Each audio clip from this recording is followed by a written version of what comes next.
히스기야서 이사야서 36장부터 39장까지는 히스기야 시대에 있었던 세 가지 사건, 예화, 그러니까 실화를 통해서 하나님께서 우리를 교훈해주고 계시면서 그 세 가지 사건 중에 우리는 두 가지를 살펴보았습니다. 첫 번째는 아수르의 침공이라는 사건을 살펴보았고, 우리는 또 어제 38장, 어제 말씀을 통하여서는 하나님께서 히스기야 왕이 병들었던 사건에 대하여 우리에게 말씀을 해 주었습니다. 이제 39장은 세 번째 마지막 사건을 우리에게 보여주고 있는데, 히스기야가 병이 들었다가 나은 그때에 바벨론으로부터 그 바벨론 왕이 보낸 사신단이 도착했다는 것이고, 그래서 그 바벨론 왕이 글과 예물을 보내어서 사신단이 그들에게 방문한 사건, 이 세 번째 사건을 다루고 있습니다. 자, 그러면 이 세 번째 사건, 바벨론 사신단이 방문한 사건을 통해서 하나님께서는 우리에게 무슨 말씀을 주려고 하시는가? 이 바벨론의 사신이 도착한 것은 무슨 문제를 다루는가? 우리가 살펴보려고 합니다. 그 첫 번째는 이것은 바로 우리가 경계해야 할 문제다라고 하나님은 우리에게 말씀해 주고 계십니다. 자, 1절 말씀 한번 읽어보겠습니다. 1절 시작. 그때에 발라단의 아들 바벨론 왕 무로닥 발라단이 히스기야가 병들었다가 나았다 함을 듣고 히스기야에게 글과 예물을 보낸지라. 그때는 바로 하나님의 은혜를 크게 받은 히스기야가 기도의 응답으로, 그리고 통곡의 응답으로 하나님께서 그 병을 낫게 하셨고 15년이라는 시간 동안 그의 생명을 연장시켜 주시는 은혜의 때를 말하는 것이죠. 그래서 병들었다가 나았는데 그때에 바벨론 왕 무로닥 발라단이 그에게 사신을 보냈습니다. 글과 예물을 보냈던 것이죠. 자, 그런데 이 방문 가운데서 히스기야가 방금 은혜를 받았는데, 방금 하나님께 의지했었는데, 그런데 그가 하나님 앞에 크게 죄를 짓고 있는 모습을 오늘 우리는 39장에서 살펴보게 됩니다. 그가 어떤 죄를 지었는가? 4절 한번 읽어볼까요? 4절 시작. 이사야가 이르되 그들이 왕의 궁전에서 무엇을 보았나이까 하니 히스기야가 대답하되 그들이 내 궁전에 있는 것을 다 보았나이다. 내 창고에 있는 것으로 보이지 아니한 보물이 하나도 없나이다. 히스기야가 취한 행동을 통해서 우리는 지금 히스기야가 다시 교만에 빠졌다라는 것을 보게 됩니다. 죽을 병에 걸렸기 때문에 누구도 고칠 수 없었던 이스라엘 족속 가운데 있었던 의술이 그를 고친 것이 아니었습니다. 그의 경건이 그를 고친 것이 아니었습니다. 그에게는 아무것도 없습니다. 아수르로부터 막아낼 힘도 없고 죽음으로부터 건져낼 어떤 방도도 없었음에도 사실 히스기야가 보여줘야 했던 것은 딱 한 가지였습니다. 하나님 그 자체였고 그분의 은혜 자체였습니다. 그런데 그는 4절에 보니까 내 궁전, 내 창고라고 말하면서 그는 바벨론의 사신단 앞에서 자기가 얼마나 큰지, 자기가 얼마나 큰 은혜를 받고 있는지 에 대하여 하나님이 아닌 자기 자신을 높이고 있는 교만에 깊이 빠져 있는 것을 우리는 보게 됩니다. 자신의 것을 드러내고 있는 교만, 그리고 또 그의 모습을 통하여서 그가 어떤 죄에 빠졌는가 2절에 보니까요. 2절 한번 읽어볼까요? 시작. 히스기야가 사자들로 말미암아 기뻐하여 그들에게 보물창고 곧 은금과 향료와 보배로운 기름과 모든 무기고에 있는 것을 다 보여주었으니 히스기야가 공중의 소유와 전 국내의 소유를 보이지 아니한 것이 없는지라. 하나님의 나라입니다. 하나님의 것입니다. 그런데 그가 그 히스기야가 사자들로 말미암아 기뻐하여서 무엇을 보여줬다고 합니까? 은금, 향료, 보배로운 기름. 그런데 거기엔 또 무엇을 보여줬습니까? 모든 무기고에 있는 것까지. 아마 무로닥 발라단이 그에게 보낸 글에는, 그리고 그 예물은 동맹을 맺자고 하는 의미, 그것이 담겨 있었을 것입니다. 아수르라는 강력한 제국을 어떻게든 밀어내보려고 힘쓰고 있었던 무로닥 발라단이 결국은 이 유다의 하나님의 힘에 의지하여서 아수르도 밀어내고 어떻게든 죽음에서부터 건져낸 이 히스기야의 힘, 그것을 좀 의지해보고자 지금 히스기야에게 동맹을 요청했던 것입니다. 그런데 그 순간 아마 히스기야는 이렇게 강력한 나라, 신흥 강국 바벨론이 내 나라에 찾아와서 나에게 머리를 조아리고 예물을 주면서 동맹을 맺고자 하는 그 순간, 사실 그의 아버지의 죄와 똑같은 아수르를 어떻게든 해결해 보고자 애굽을 의지했던, 그리고 재물을 의지했던 그 모습으로 다시 돌아가고 있는, 그래서 어쨌든 지금 바벨론을 또다시 의지하고 있는 우상숭배로 그가 치닫고 있다는 것을 보게 되는 것입니다. 히스기야는 하나님의 은혜를 잊고 난 후에 다시 하나님이 아닌 자기 자신을 주목하게 되었고 하나님이 아닌 바벨론을 주목하게 되었던 것입니다.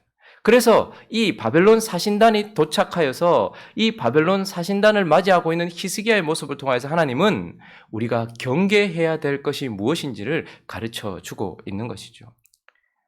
무엇을 경계해야 되겠습니까? 은혜 받은 때를 경계해야 되는 것입니다. 1절에 다시 보시면 그때에 발라단의 아들 바벨론 왕 무로닥 발라단이 히스기야가 병들었다가 나았다 함을 들었다라고 말하고 있습니다. 자, 그러니 이 순간은 이사야서 38장 5절 6절로 본다면 사실 아주 큰 은혜를 입은 상황입니다. 읽어볼까요? 이사야서 38장 5절 6절 시작. 너는 가서 히스기야에게 이르기를 내 조상 다윗의 하나님 여호와께서 이같이 말씀하시기를 내가 내 기도를 들었고 내 눈물을 보았노라. 내가 내 수안에 15년을 더하고 너와 이 성을 아수르 왕의 손에서 건져내겠고 내가 또 이 성을 보호하리라. 그에게 있어서 가장 큰 문제는 아수르의 침공이었고 죽음이었습니다. 그런데 하나님이 이 두 가지를 다 해결해 주셨어요. 내가 아수르로부터는 너를 보호할 것이고 더 심각한 너의 죽을 병에서부터 너를 보호하여서 네 집이 하던 일, 하나님의 나라가 하던 일 계속해서 이어서 할 수 있도록 해주겠다라고 말했던 그때에 히스기야가 죄에 빠진 것을 보게 됩니다. 그러므로 우리는 사단이 우리가 은혜가 메마르고 우리 안에 죄가 가득할 때 우리를 시험한다라고 오해하고 착각할 때가 있습니다. 틀린 말은 아닙니다. 사단이 우리를 시험하는 이유는 내 안에 죄가 있기 때문이다 이렇게 생각하는 경우가 많습니다.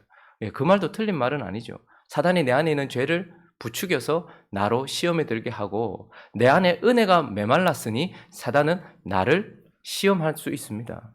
그러나 사실 신앙생활을 하다 보면 우리가 깊이 깨달아야 되는 것 중에 하나는 오히려 내 안에 은혜가 있을 때, 그것도 더 큰 은혜를 받았을 때가 가장 큰 시험의 때입니다. 한번 생각해 보십시오. 해적선이 저 옆에 있는데 많은 배들이 지나가고 있습니다. 그러나 그 해적선이 모든 배들을 공격하지는 않습니다. 어떤 배를 공격합니까? 가장 값진 보물들을 가득히 실은 그 배를 공격하게 되어 있는 것입니다. 도적이 어떤 사람들의 집에 침입합니다. 가난하고 아무것도 없는 집에 들어가겠습니까? 귀한 것들이 가득한 집에 들어가서 그것을 훔쳐 나오는 것이죠.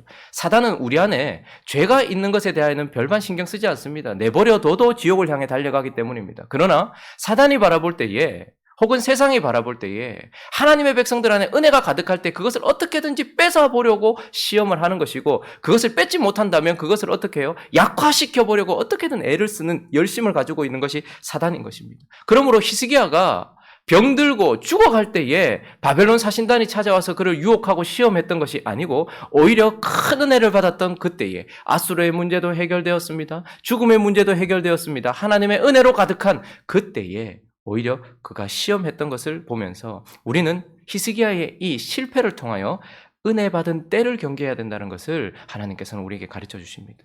그리고 또 한 가지, 은혜 받은 나를 경계해야 됩니다. 은혜 받은 때도 중요하지만 은혜 받은 나를 경계해야 돼요. 우리 2절 말씀 다시 한번 보실까요?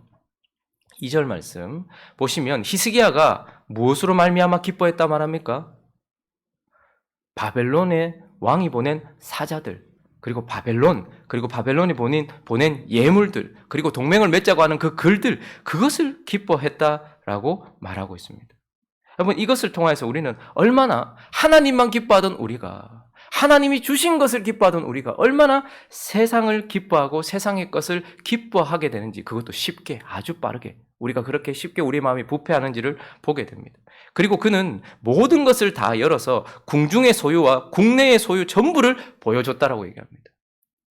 언제나 우리 마음은 닫힌 우물 봉한 셈이어야 합니다. 신부와 같은 마음이어야 합니다. 그런데 우리가 얼마나 쉽게 하나님께만 열어야 되는 우리의 마음과 우리의 모든 것들을 세상을 향해 활짝 열고 있는지를 우리는 보게 되는 것입니다. 그것도 언제요? 은혜 받은 때에, 은혜 받은 내가, 하나님이 나를 버렸거나 하나님이 내게 아무것도 안 주셨으면 세상에 발을 벌리기 위해서, 세상에 팔을 벌리기 위해서 내가 세상을 향해 열 수도 있고 세상을 기뻐할 수도 있어요.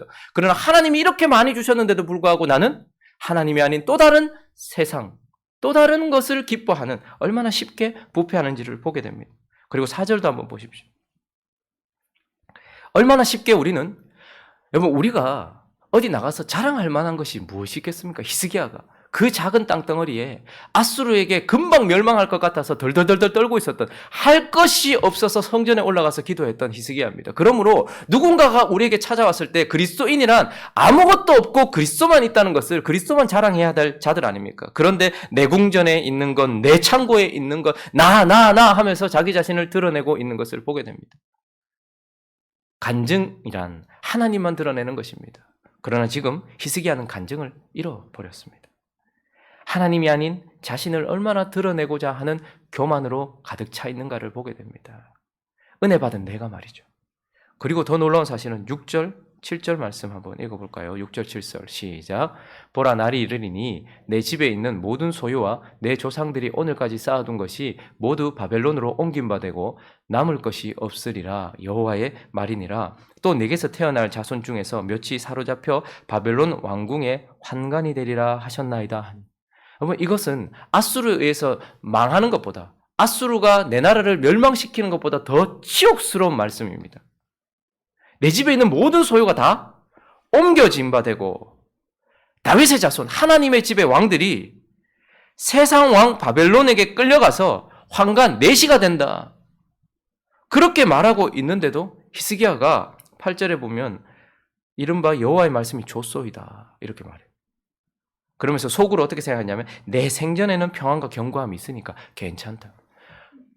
방금 전에 우리가 어제 살펴봤던 본문 중에서 우리는 무엇을 보았습니까? 히스기야가 네 집을 정리해라, 차우, 네 바트를 차우해라 라고 했을 때 통곡했습니다. 13대 왕으로서 지금까지 이어왔던 하나님의 집을 지금 내 당대에 끝을 내야 된단 말인가? 자손도 없이 죽는다면 이것은 모두 끝인데 라고 그렇게 하나님 앞에 통곡했던 히스기야의 모습은 어디 가고, 그리고 그의 기도는 어디에 가고, 지금 히스기야는 내 때에 이런 일이 일어나지 않으면 괜찮다라고 말하면서 아무렇지도 않게 이 일을 받아들이고 있는, 얼마나 쉽게 이기적으로 하나님의 집을 생각하던 히스기야가 자기 자신만을 생각하게 되고, 기도했던 히스기야의 기도가 얼마나 쉽게 메마르는지를 우리는 보게 되는 것입니다. 그러므로 이 히스기야의 실패를 통하여서 은혜의 때가 얼마나 경계해야 되는 때인지, 그리고 은혜 받은 내가 내 마음을 지키는 것이 얼마나 중요한지를 하나님께서는 보여주시기 위하여서 이 바벨론 사신단의 문제를 우리에게 보여주고 있는 것입니다. 바로 경계해야 할 문제인 것입니다. 그리고 또 하나, 이 본문 말씀을 통하여 우리가 생각해 봐야 될 것은 이 문제는 경계해야 될 문제이기도 하고 예외일 수 없는 문제, 예외 없는 문제다라고 우리에게 말씀해 주고 있습니다. 2절 말씀 한번 읽어 주시겠습니까? 2절 시작. 히스기야가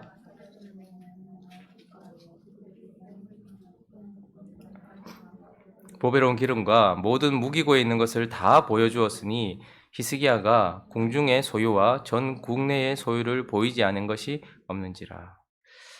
강력한 신흥 강국이 찾아와서 아무것도 아닌 것 같은, 방금 죽을 것 같았고 방금 아수르에 멸망할 것 같았던 내게 찾아와서 머리를 조아리고 예물을 주면서 동맹 맺어주시면 안 되겠습니까? 라고 하는 그 순간에 그것이 기쁘고, 그래서 나 자신을 자랑하게 되는 교만과 또 다른 세상을 의지하고자 하는 이런 우상숭배, 사실 오늘 이 본문 말씀에서 이런 우리에게 충격을 주고 있는 말씀이긴 하지만 우리가 지금 이 순간 충격을 받는 이유는 그 죄의 내용 때문이 아닙니다. 교만에 빠졌다, 또 우상숭배에 빠졌다. 이것은 심각한 것이긴 하지만 너무나 흔한 것이고 누구에게나 있을 수 있는 것이기 때문에 사실 이 죄의 내용이 우리에게 충격을 주지 않습니다. 우리에게 충격을 주는 이유는 무엇입니까? 그 주어가, 2절의 주어가 누구입니까? 히스기야라는 것이 우리에게 충격을 주고 있는 것입니다. 자기의 충성스러운 신하의 아내를 보고 마음이 동하여서 그 아내를 빼앗은 일, 간음한 일, 그리고 그것을 좀 숨겨보고자 그 충신을 가장 치열한 전쟁터에 보내서 죽게 만든 일, 그리고 하나님께서 언제나 복을 주시니 그 작은 땅덩어리가 크게 커지고 그 명성이 커졌을 때에 이 힘이 어느 정도인지 측정해보고 싶은, 내가 아닌 하나님만 기억하면 되는데 내 힘이 어느 정도인지 생각해보고자, 자기의 능력이 어느 정도인지, 내가 가지고 있는 힘이 어느 정도인지 측량해보고자 인구를 조사하게 되는 그런 일들, 이런 일들은 사실 우리에게, 그 죄의 내용이 우리에게 충격을 주지 않습니다. 우리 흔히들 있잖아요. 교인 숫자가 몇 명인지, 재정이 얼마인지. 그래서 하나님의 은혜를 측량하는 수단이 아님에도 불구하고 그것이 마치 나를 드러내주는 것이냐. 세상과 전혀 다를 게 없잖아요. 명품을 입는다든지 내가 어디에 살고 무슨 동네에 살며 이런 것으로 나 자신을 확인해보고자 하는 그런 마음들. 뭐 이것은 세상에도 있고 교회에도 있어요. 간음죄, 남을 미워하고 죽이는 살인죄 이런 것들은 심각한 것이긴 하지만 그러나 그 죄의 내용이 우리를 충격을 주지 않습니다. 우리가 충격받는 이유는 무엇입니까? 그 주어가, 그 죄의 주체가 다윗이라는 것에 충격을 받는 것이죠. 오늘 이 본문 말씀이 우리에게 하나님께서 얼마나 수치스러우시겠냐마는 다윗을 가장 많이 닮은 왕이었던 히스기야가 이렇게 시작합니다. 히스기야가 세상을 기뻐했고 히스기야가 교만에 다시 빠졌고 그것도 이 은혜 때. 그래서 이 문제를 통해서 하나님 우리에게 무슨 말씀을 주고 싶으실까요? 바벨론 사신단이 그들을 찾아온 이 사건은 누구도 예외일 수 없는 언제나 경계해야 되는 사건일 뿐만 아니라 누구나가 빠질 수 있는 죄라는 것을 여러분 히스기야도 넘어졌습니다. 다윗도 넘어졌습니다. 그러면 경건으로 보면 한참 모자란 우리는 얼마나 쉽게 얼마나 자주 넘어지겠느냐 하는 것입니다. 그러므로 이곳에서 하나님께서 히스기야라는 이름을 기록하시면서 이것은 예외 없는 문제다. 예외일 수 없는 문제다. 라고 우리에게 말씀해 주고 계시는 것입니다. 그리고 한 가지 더 살펴볼까요? 오늘 이 사건을 통하여 하나님께서 이 문제는 경계해야 될 문제이고 예외일 수 없는, 예외 없는 문제이기도 하지만 또 하나 열매 맺을 문제다. 열매 맺는 문제다. 하나님 우리에게 말씀해 주고 있습니다. 우리가 오늘까지 39장까지 히스기야를 크게 두 부분으로 나눈다고 말씀을 드렸죠. 1장부터 39장까지 그리고 40장부터 나머지 그렇게 마치 구약 신약 성경처럼 구약 39, 신약 27 이렇게 나누듯이 이렇게 나눠집니다. 오늘까지 살펴보고 내일부터는 또 창세기로 넘어가겠는데요. 우리가 다음에 살펴보겠지만 40장 한번 넘어가서 1절, 2절을 한번 볼까요? 1절, 2절 한번 읽어보겠습니다. 시작. 너희의 하나님이 이르시되 위로하라. 너희는 예루살렘에 마음이 닿도록 말하며 그것에게 외치라. 그 노역의 때가 끝났고 그 죄악이 사함을 받았느니라. 그의 모든 죄로 말미암아 여호와의 손에서 벌을 배나 받았느니라 할지니라 하니라. 자, 2절 말씀을 보면 갑자기 배경이 갑자기 40장부터 또다시 바뀌었다는 것이 느껴집니다. 1장부터 39장까지 나누는 이유는 1장부터 39장까지는 아수르라는 나라를 배경으로 하여서 하나님의 백성들을 심판하겠다는 메시지가 주로 되어 있어요. 그래서 배경은 아수르고 내용은 심판입니다. 그런데 40장, 우리가 방금 읽었던 이 40장 말씀은 배경이 어디냐면 바벨론입니다. 한참 후에 있는 일이죠. 바벨론의 포로 사건이 배경이 됩니다. 그리고 그 내용은 무엇입니까? 회복입니다. 그래서 이사야서는 아수르라는 나라를 통해서 심판의 메시지를 전하기도 하고 40장부터 넘어가서는 완전히 내용이 바뀌어서 바벨론 포로 귀환과 관련된 말씀으로 넘어가서 위로와 회복의 말씀으로 넘어갑니다. 자, 그러면 이 간극을 어떻게 메우냐는 거예요. 그러니 오늘 이 39장은 이 중간에 딱 배치가 되어서 39장까지의 내용과 40장부터의 내용을 이어주는 가교 역할을 하고 있습니다. 39장까지는 아수르의 어떤 배경 속에서 말씀이 전해진다고 했죠. 그런데 40장으로 갑자기 바벨론 포로로 잡혀간 이스라엘 백성들의 현실이 드러나고 있어요. 왜 그런가를 설명해 주는 것이 바로 39장인 것입니다. 우리가 보았던 것처럼 아하스가 히스기야 때 갑자기 아수르가 강력하게 일어나서 46개 성읍과 20만 명 가까운 사람들을 포로로 잡아갔던 이 일이 무엇 때문이었습니까? 그의 아버지 아하스가 하나님과 하나님의 말씀을 버렸던 불신앙, 불순종의 씨앗을 뿌린 열매였던 것이죠. 그래서 아하스의 모습을 통하여서 히스기야 삶이 해석이 되어지는 것이죠. 지금 40장부터 갑자기 내용이 바뀌는데 왜 갑자기 아수르에 멸망하지 않았던 이스라엘이 하나님이 붙들어줬던 이스라엘이 왜 갑자기 바벨론의 포로로 잡혀간 이야기로 넘어가? 라는 그것의 대답은 무엇입니까? 오늘 이 39장에 드러나는 것입니다. 왜 그들이 바벨론으로 포로로 잡혀갔을까? 왜 하나님은 이제 그 배경을 가지고서 말씀을 선포해야 했는가? 그것은 바로 마치 아하스가 앗수르를 의지하여서 히스기야 때에 어려움이 찾아왔던 열매를 먹었던 것처럼 오늘 이 본문 말씀에 히스기야가 어떻게 합니까? 바벨론을 의지하기 시작했고 교만해졌기 때문에 그의 그 죄의 불신앙의 씨앗이 결국은 어떻게 되는 것입니까? 열매를 맺었다라는 것이 40장에서 드러나고 있는 것입니다. 그러니 우리가 지금 짓고 있는 죄, 지금 이 순간 바벨론 사신단이 도착한 이곳에서 지었던 죄는 반드시 열매 맺는 행위다라는 거예요. 열매 맺는 문제다. 열매 맺을 문제다라고 우리에게 가르쳐 주고 있는 것입니다. 말씀을 정리하겠습니다. 하나님은 세 가지 사건을 통해서 우리에게 말씀하시고 하나님은 또 히스기야의 성공적인 믿음의 모습을 통해서 우리를 가르치십니다. 앗수르가 침공했습니다. 우리 공동체 일반 전체가 고통을 당하고 멸망을 당할 위기 가운데서 이 문제는 영적인 문제다. 군사적인 문제가 아니라 영적인 문제다. 그리고 이것은 우리가 하나님 앞에 어떤 모습이었는지를 보게 만드는 열매의 문제다라는 것을 깨닫고 하나님께 나아가 회개의 기도를 통해서 앗수르의 침공으로부터 건진받은 이것을 통해 우리는 배움을 얻었습니다. 그러므로 우리 또한 지금 앗수르의 침공과 같은 이 코로나 시대, 이 가운데서 하나님께 나아가 하나님께 기도함으로 이 문제를 해결해 나가는 저와 여러분 되시기를 예수 그리스도의 이름으로 축원합니다. 그리고 그것보다 훨씬 먼저 있었지만 더 심각한 문제, 교회가 병든 문제, 히스기야가 병들어 죽게 된 그 사건을 통하여서 더 심각한 문제는 하나님의 집이 병들었다는 것이고 하나님의 집이 부정해졌다는 것인데 그 가운데서 히스기야는 그 사형 선고를 듣고서 벽을 향하여 하나님께 기도했을 뿐만 아니라 그 집을 바라보며 통곡하며 하나님 앞에 기도를 드렸고 눈물을 보임으로 말미암아서 그 문제가 해결되었던 것을 통하여 우리 또한 교회를 바라보며 기도와 눈물로 하나님께 나아가는 저와 여러분 되시기를 예수 그리스도의 이름으로 축원합니다. 그러나 하나님은 히스기야의 성공만 보여주신 것이 아니라 그의 실패를 통하여서 우리가 은혜 받고 난 이후에 은혜 가득한 내가 얼마나 위험한 존재인지 경계해야 될 것이 무엇인지까지도 말씀해주고 계시는 하나님 앞에서 이것은 결코 나는 그럴 수 없어라는 예외일 수 없는 문제라는 것을 기억하고 반드시 열매 맺는 일이라는 것을 기억하면서 지금 이 시대 히스기야처럼 모든 문제를 해결하고 그리고 지금 히스기야처럼 행하지 않음으로써 그 은혜를 지키고 거룩한 삶을 계속해서 살아나가기로 다짐하는 저와 여러분 되시기를 예수 그리스도의 이름으로 축원합니다. 같이 한번 기도하겠습니다.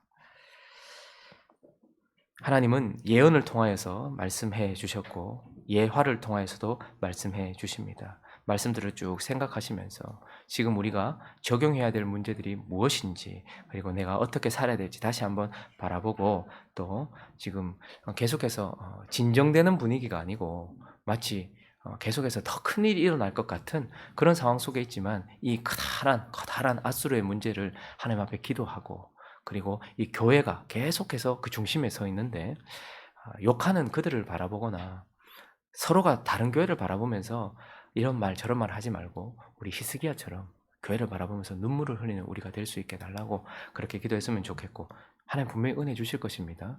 은혜 주셨을 때 또다시 타락하지 않는 경계하는 우리가 될 수 있게 달라고 각자의 기도 제목들을 가지고 함께 기도하며 나갑니다. 기도하겠습니다.